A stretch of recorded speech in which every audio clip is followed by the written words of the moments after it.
does it mean? Me? Me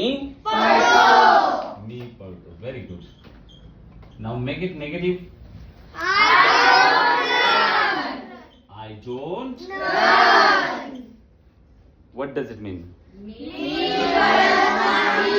पढ़त. Very good. Now have to make a question. One more time. One more time. Do I run? What does it mean of do I run? Me पढ़तो का? Me.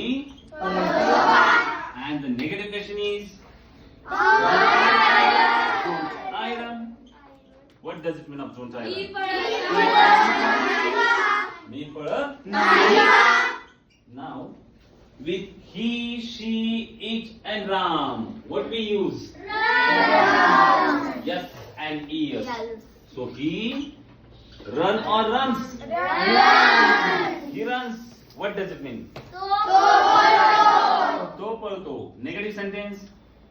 He doesn't run. What does it mean? पढ़त नहीं. Very good. Now the question is, do or does at the beginning now?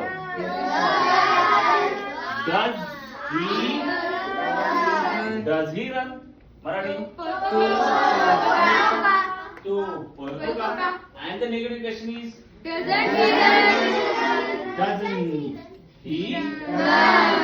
doesn't he run? Marathi? तो पढ़त. Now one by one have to get on stage and have to tell a sentence and have to convert in a 4 forms. Sentence, then negative sentence, then interrogative and negative interrogative. Have you understood the task? Yes. So, who's getting on stage first?